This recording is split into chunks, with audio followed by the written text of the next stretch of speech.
Hello, everybody. Once again, I am Lehman Crafton, aka Zorvalachan Less Than Guru, and we are doing our last setting full video. Today we will be doing Delphi Council, and I decided to go back to my original way that I did videos without any fancy or trying to get fancy backgrounds and stuff, because it's kind of just as easy to go, hey, here's what the book looks like, or even cover my face instead of having that weird thing that I had to kind of do that. I can show things in the book. So I just decided I'd go back. So you see my upstairs living room, my somewhat get down there kind of gets blurry, so I kind of like block that, or not blurry, but it's just a bunch of stuff. But then I have Torg and Torg Eternity on top. So it's kind of my relevant game bookcase. I have a whole other thing downstairs with kind of a library that's in the process of being renovated, but that has like all my fantasy and role-playing games and books and novels and stuff, whereas this is kind of like what I am doing right now. So that's what my background is. So we're going to be doing Delphi Council today, which is, or the book, which is actually the Core Earth source book. So it's not just about the Delphi Council; it is about Core Earth and stuff like that. That was very. I think this is one of the better supplements that came out, and I'll explain why.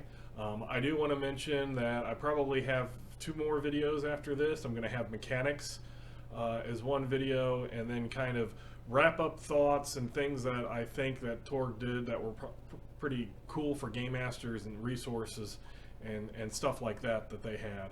And maybe if I realize I've forgotten something, then I might add that in. But today we're going to talk about Core Earth. So all these realities invaded Earth, which is known as Core Earth.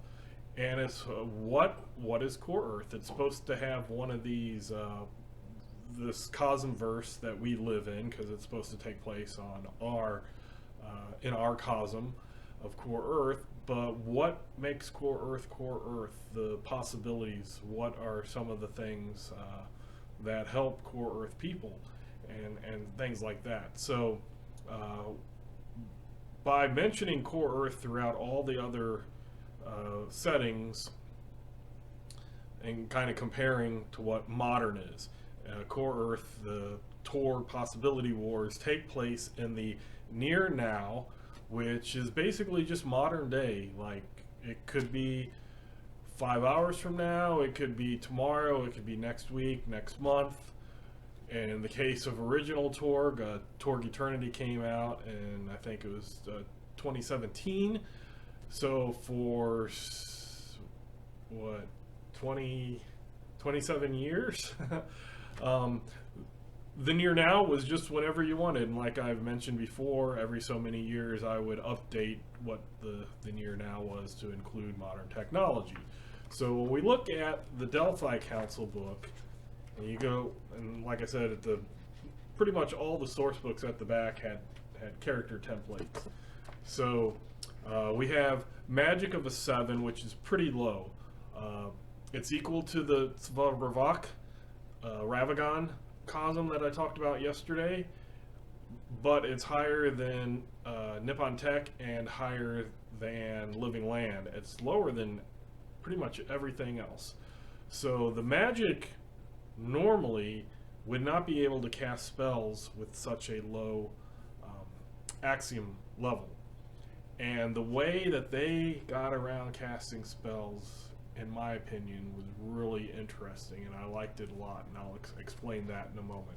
But just for axioms, Spirit is 9, so it's right above Nippon Tech, but it is below most everything else. Everything else pretty much has that around 17 being that solid core of like the vast majority of realms.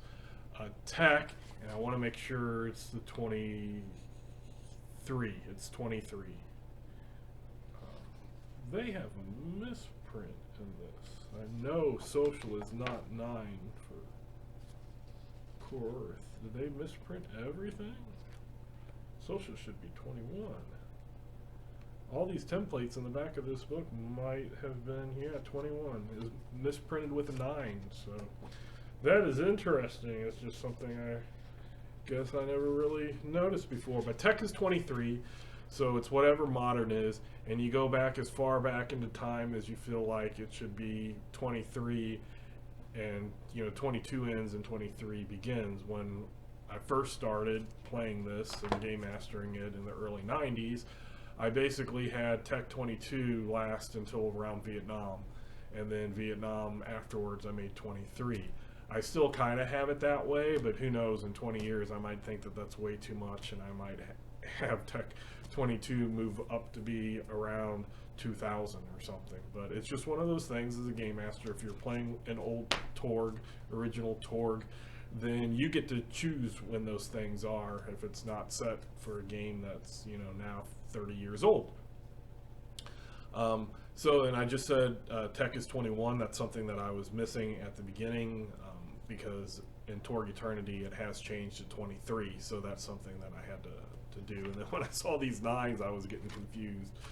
But it is social of 21, so modern day. So those are the axioms. Now, one of the things in this book, and if you don't have this book, you'll never realize, is that Core Earth had world laws. And when you open up that Torg box set that I showed in my beginning setting book, there's no things to help out Core Earth people. And there's a couple of other realms that the world laws actively hindered the Storm Knights. Whew. Sorry, I apologize. There were actually things that hindered the Storm Knights, or just didn't affect them at all, like Living Land or Rorsch. So a lot of times it's like, why do I want to come from this with Living Land? You go, okay, I got some miracles with the Rorsch. You had some miracles, and you could have good magic. But if you're going that way, you could be Isle and actually have the astrology of when you're born, star alignments, and get a magic skill, and something like that to give you an advantage. So there were certain realms that were obviously better than other realms to be from. And one of the things they did in this Delphi Council book, which is really a Core Earth supplement book, is they came up with world laws for Earth. One of them, Law of Prodigy, was pretty interesting and would save experience, would save possibilities. Possibilities were used both in-game as to enhance yourself, to prevent yourself from being taking damage, as well as the advancement currency, experience points, if you want to say. And what a beginning character would start with is if you chose one of these templates, chose a template. Let's see if I can get it in focus. Let's see, right here, you see all these blank things under ads, and then there's one that had 3. That 3 was your tag skill. And what you would do when you were making a character is you got 16 points to put, but 3 of those points were your tag skill. And then you got to fill in the other ones, and none of them, they had to be like 1s and 2s. And those were your beginning skills. So you could have a bunch of 1s, or you could have less 2s, half as many 2s, and then you'd have to have one as a 1 leftover. But what it did was when you advance those skills, whatever you're trying to get to is how much possibilities were needed. So if you wanted to get from a 1 to a 2, that would be 2 possibilities. If you wanted to get from a 3 to a 4, that was 4 possibilities. I'll go into the mechanics in the mechanic video, but to be able to explain the prodigy, the law of prodigy from here, you kind of have to know that as you go up, it costs more and more skills. Now, what the law of prodigy did is it allowed you to take and everything except for the Ravagons started with 10 possibilities, and then you might need to subtract for your adventure cost. What they allowed you to do is start off with 7, so you use 3 of those possibilities at the beginning with no adventure cost in the future. So just at the beginning, when you start off as a character, you could spend 3 possibilities, and you could add 3 to your tag skill. So your tag skill now would be 6 adds, which, if you think about it, you're spending 3 possibilities now, and that is saving you 4 plus 5 plus 6. So that's 15 possibilities of the future. Wow, boom. You are really good in whatever your tag skill is. That skill you are the prodigy of. So that was something that was able to be done. They had the Law of Hope. The Law of Hope allowed Storm Knights once per scene to from Core Earth, and it could only be once per scene, no matter how many Core Earth Storm Knights you might have in your group.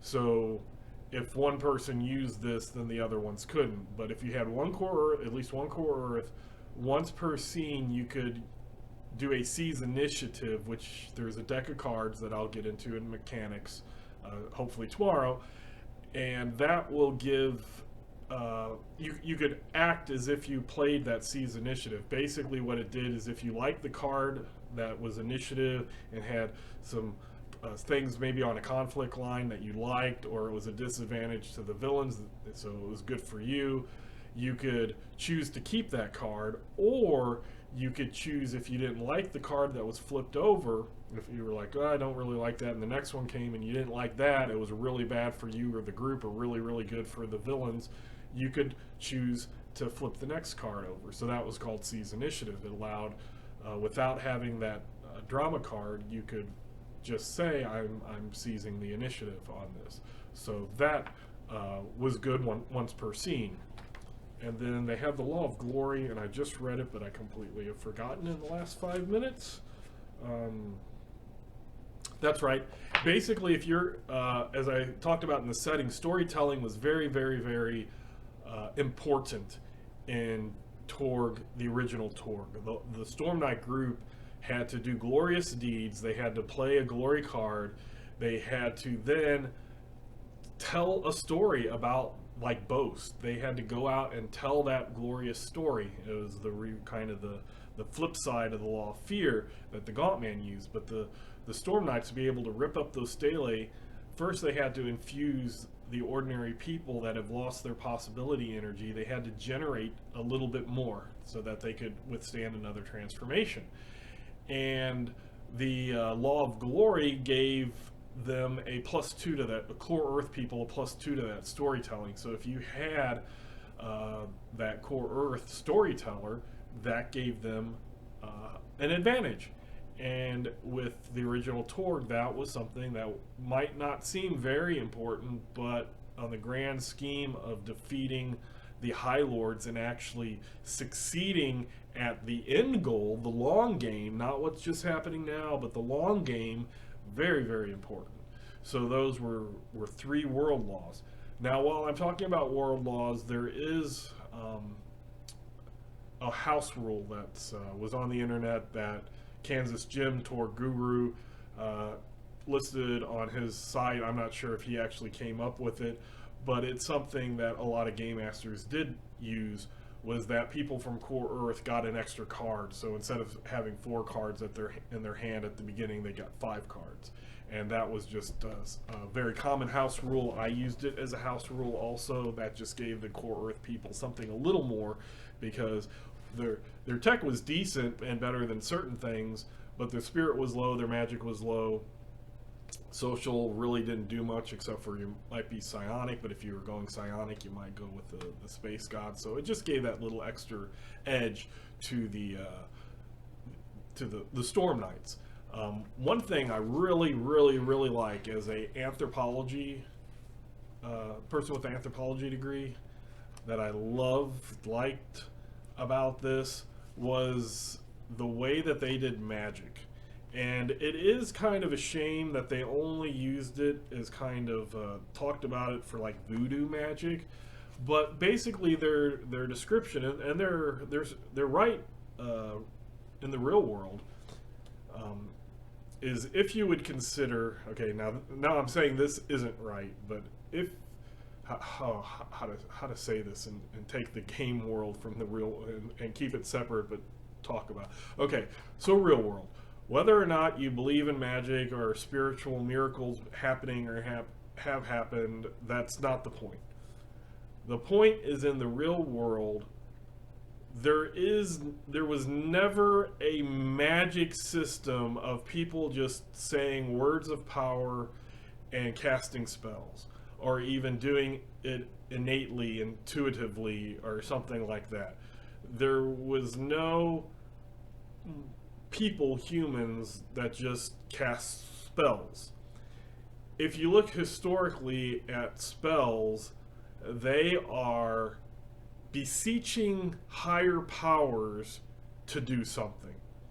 Now, you might not be a priest, so it's not spiritual, but you used a religion, you used a spirituality, whether that's talking to just generic spirits out in the world, or specifically calling down power from Zeus, or even Jesus and Moses and people like that. There are Roman spells that you get they have little tablets or papyrus written on it that you read, and they are beseeching various amounts of deities from various amounts of religion. And even though, like, a Christian would think, wow, how can you cast a spell invoking Jesus' name? The Romans were just thinking, these are deities and these are powerful people, so maybe I beseech them and they'll help me out. So that's a lot of how spells were. You beseeched a religious thing, even if it wasn't your religion. A spiritual, a divine power. Like I said, whether it be Zeus or Jesus or Thoth or whatever deity is out there that you knew of, you could do that. And that's kind of what Torg Core Earth did. Is the magic was low, so you weren't just casting spells, but if you were part of a religion or had faith, you could use that in place of what was needed for that magic. So I think that was a pretty ingenious, and it's something that when I first read, I'm like, because when I was doing this was when I was going through my anthropology major, and I just thought, wow, this really fits what I'm studying in my ancient religions class. When I'm studying in my the transition, the class that I had that showed the transition from Roman and having, and seeing actual Roman spells as Christianity, paganism and Christianity by one of my professors, Eugene Lang, which is a really good book. It actually has real translation. He was a linguist, translated, but what spells were like, and then later on how things changed, but they were still using names and stuff. So it like really, I was really excited when I got this. And not only did Core Earth have world laws that you could use, you could cast spells in a way that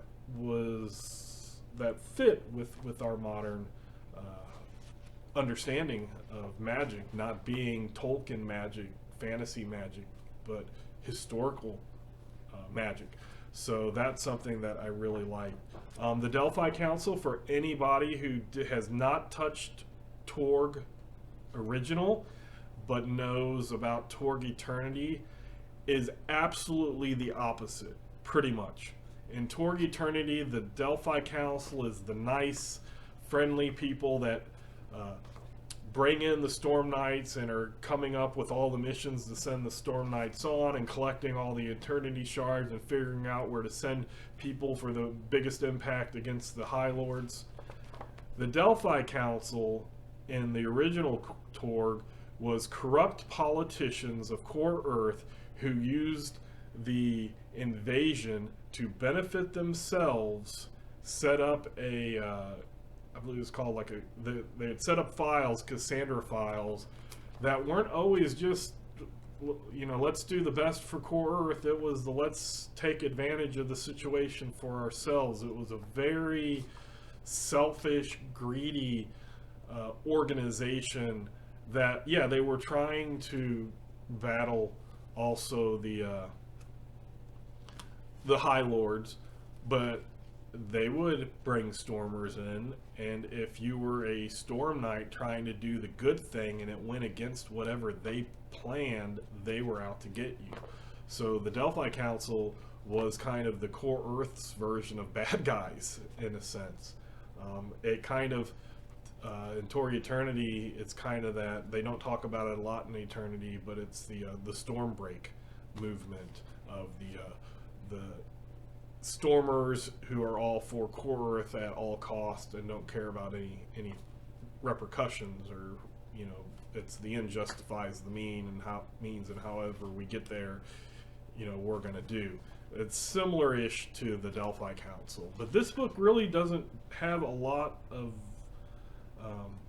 Delphi Council stuff. It's a world book. It breaks down continent by continent, major cities, major companies, war fronts, what's going on, and then at the end, like I said, they talk about how magic can be used, and they give some Core Earth type religions, so miracles that could be used. The 9 is enough to have some miracles. They're not the big huge miracles of all the Spirit 17s, but they're good enough, and then you can use that faith, that religion, to actually cast your spells. So that is interesting.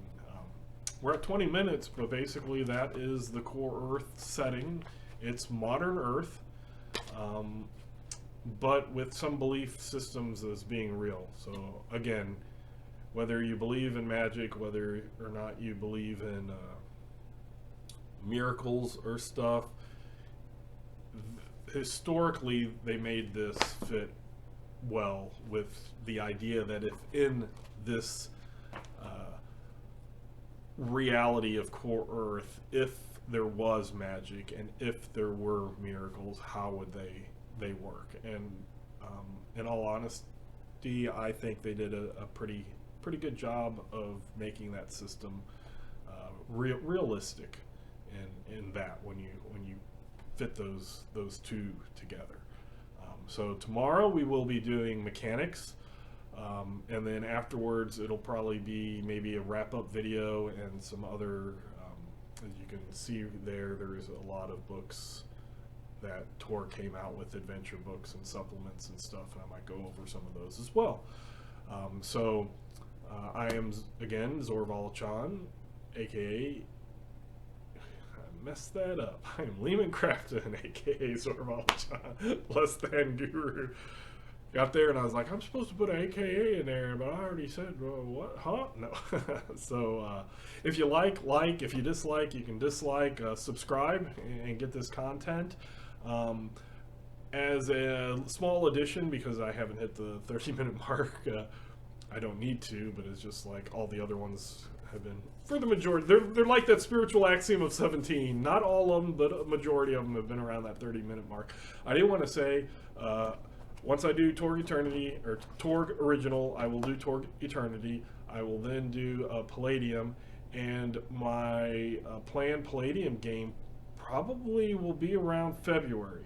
So my goal is me to be able to convince my group, all my Sunday night group, to give consent to be recorded and post playthroughs. I have quite a few playthroughs for Torg, but I want to do it off of this Palladium system, and it's not really even completely Palladium. It's really house ruled. When I was going through the book, there was a lot of things that were iffy that I wanted to be solid. So I've made a lot of rulings and a lot of house rules, so I might have a video explaining that as well as the playthroughs.